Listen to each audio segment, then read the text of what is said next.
Hi, and welcome back to Roots of Rhythm. I'm Steve. New drummers out there, I know how eager you are to play on the kit and learn your first song. That's exactly what we're going to do with this video. But first we're going to explore the basic parts of the kit, and then we'll get on with teaching you not just one, but 3 popular songs. Let's go, let's go, let's go, let's go, let's go!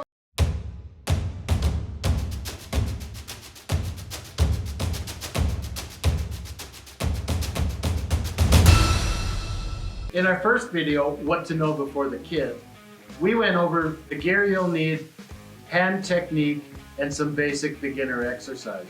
We're going to get you rocking out on the kit here, but first, let's talk about the basic pieces of the kit.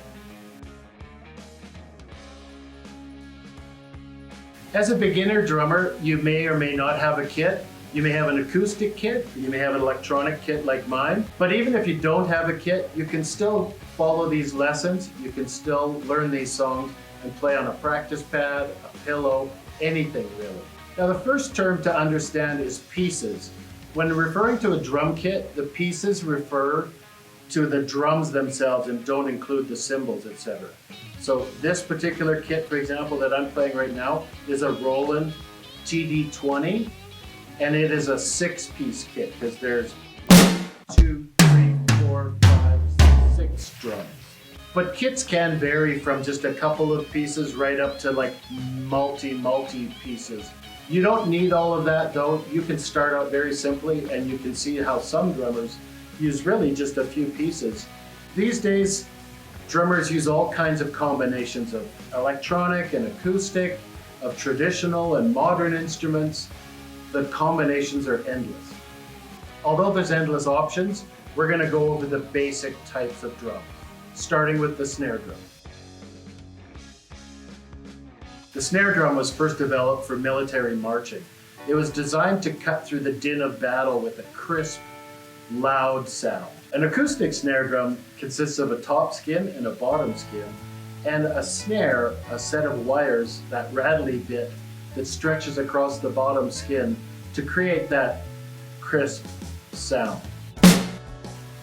Now in modern music, the snare is generally used to accentuate the backbeat, and we'll talk a bit more about that later. Next we have the kick drum. It's called the kick drum because it's actuated with a foot pedal like this. It's also referred to as a bass drum because of its low, deep tone. In modern music, the kick drum typically dictates the feel and the tempo of the song.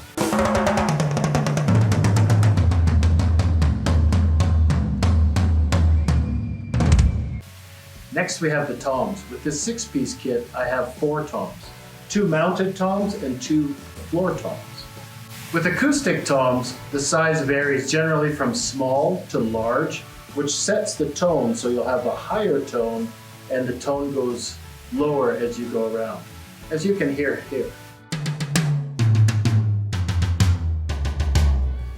Now toms can be used as a part of the groove or the beat, but typically they're used as a fill. Okay, let's talk about cymbals. Now acoustic cymbals are plate-shaped and made out of metal alloys. They consist of 3 components. There is the bell that you see here, there is the bow, or the main part of the cymbal, and then there's of course the edge. Now by playing on the different parts of the cymbal, you can achieve different tones. So the bell, bow, and the edge. And note how they sound slightly different. Okay, now the hi-hat actually is a foot actuated device and it consists of 2 cymbals. There's the top cymbal that's attached to this rod and bottom cymbal that sits upside down in opposition to it. The hi-hat can be played 2 ways. It can be actuated with the foot like this, but it can also be played on with the sticks like this. With the hi-hat, a lot of different sounds can be achieved depending on how tightly the cymbals are closed, whether you open them fully or just partially, whether you play with the foot or the stick. So a lot of variations available there. Next is the ride cymbal. Acoustic ride cymbals are generally the largest and heaviest of the cymbals. The reason for this is because They're designed to create a bright but tight sound with very little ring, like this. It's referred to as a ride cymbal because it's typically used to maintain the beat or ride with the music. The hi-hat is also used as a ride because it offers an even tighter and more subdued sound like this. Lastly, we have crash cymbals. The name kind of says it all. They're used to create accents in music. Typically, they're smaller than a ride cymbal and they're almost always played on the edge to create that loud crash.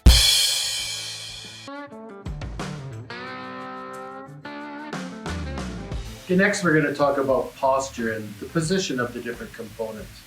It's important when you play drums to try and sit with your back straight.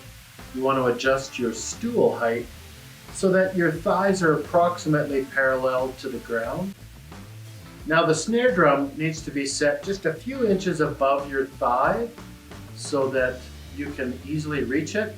And you'll know you have it at the right height if you have your stick set to the middle of the snare and your arms are hanging loosely at your side.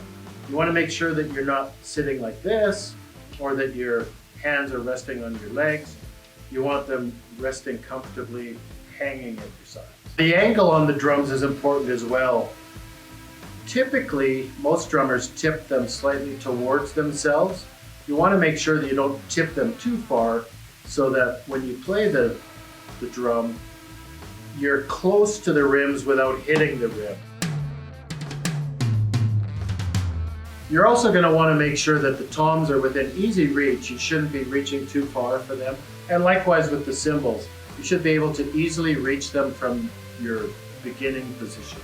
At the end of the day, it's all about personal preference and the type and size of drums that you have.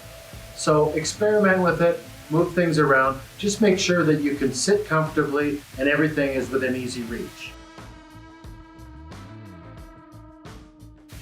In future videos, we're going to go more in depth in how to read drum music and notation.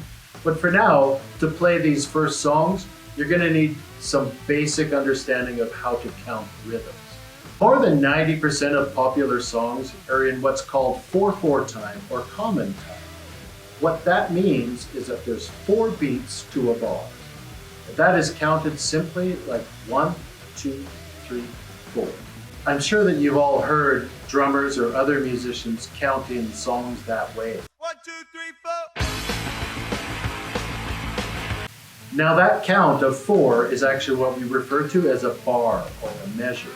In 4/4 time, there are 4 beats to each bar. The notes that occur between those beats are called eighth notes, and those eighth notes are counted in this way: 1 and 2 and 3 and 4. Now in popular music, almost every beat has its root in the following. We'll play the kick drum on 1 and 3 and the snare drum on 2 and 4.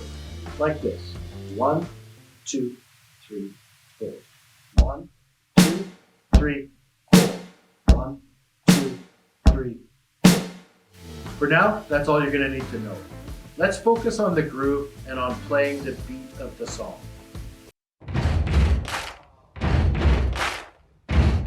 All right, time to get you guys rocking. Today we're going to learn 3 simple grooves from popular artists like Queen, Michael Jackson, and John Mayer. Now the first song is a very popular rock anthem, We Will Rock You by Queen. This song was designed by the band themselves to be an audience participation song. So it's a very simple beat that you'll be able to play right away. So we all know this song, I'm sure, and if you've seen the video, you can even see at the beginning how the band is doing the stomping and clapping. It's like, it's that simple. Now we're going to take this to the drums. So first of all, let's work on the hands. So the hands are going to play this rhythm: 1 and 2, 3 and 4. 1 and 2, 3 and 4. Simple enough. If you're struggling with that, slow it down a little bit. The only thing left to add into that song is the kick drum. The kick drum is going to repeat what we're doing on the toms, but not what we're doing on the snare. So what you want to do is you want to think, and we'll do this slowly here: 1 and 2, 3 and 4, 1 and 2, 3 and 4. Once you feel comfortable with that, it's time to try playing along to the song. So let's try that.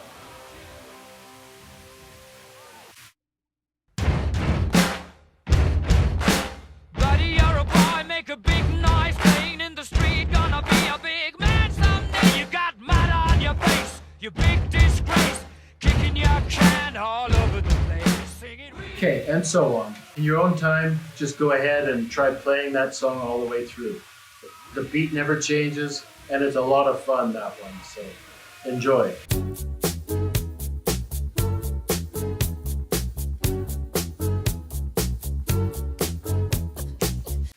Okay, next up is Billie Jean by Michael Jackson.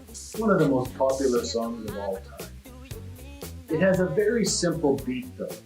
Similar to the last song we just played, except we're gonna just strictly keep the kick drum on 1 and 3 and the snare on 2 and 4.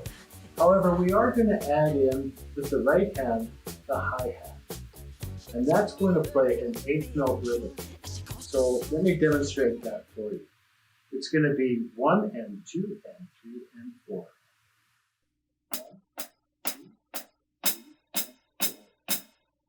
So that's simple. So let's start with that, and then we're going to add in the kick.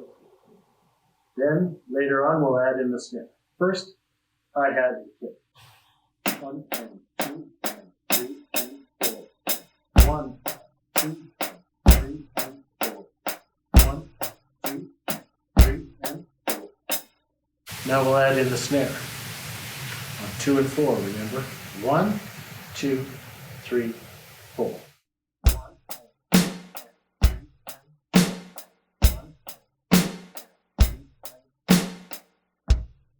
Okay, simple enough, right? So that is the beat for Billie Jean, and it just continues through the entire song. So let's try playing with the song. It's going to be a little faster than that, but I know you can handle it.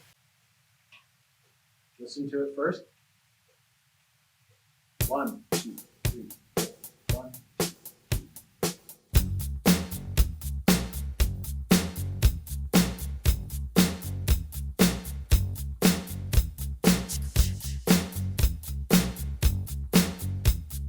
And that's that simple. So in your own time, I would encourage you to try playing the song from beginning to end.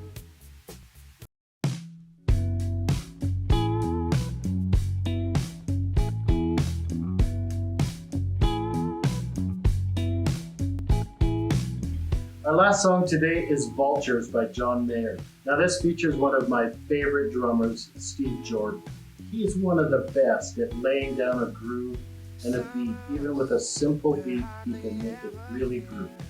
Now this groove is a little more challenging because there are some changes between the intro and the verse, but they're very simple, and you got this. Now just like Billie Jean, the first bar of the song, the first 4 counts, is exactly the same. Then we're going to do one bar that's similar to We Will Rock You, where we're going to do the kick on 1 and 3 and. So it's like this.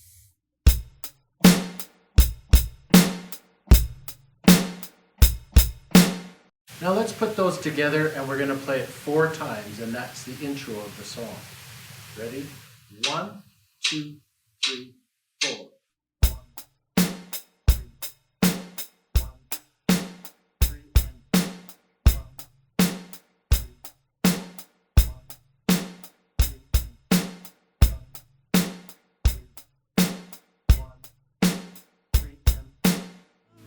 Now for the verses, the beat is slightly different. The kick is going to come on 1 and 3 just like before, but we're also going to add one on 4 and, only on the offbeat, the and. Okay, so let's try that right now. 1, 2, 3, 4.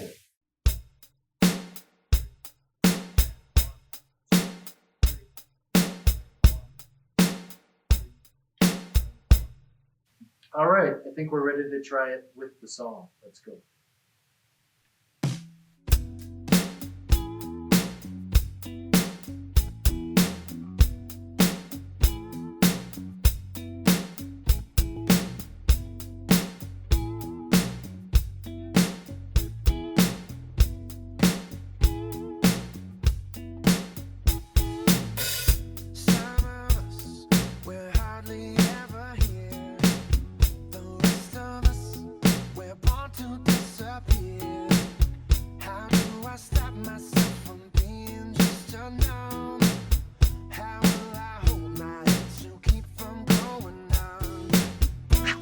Okay, so that's those 3 songs for today. Simple beats that I encourage you to go away and practice along with the songs. Also note that many other songs use very similar beats, so go out there and find other songs with similar beats and try those as well. One final word on practicing. As my friend Epictetus says, progress is achieved by working on it every day. So I encourage you to practice every day, even if it's only 10 minutes. More is better, but get a little practice in every day and you will quickly see progress.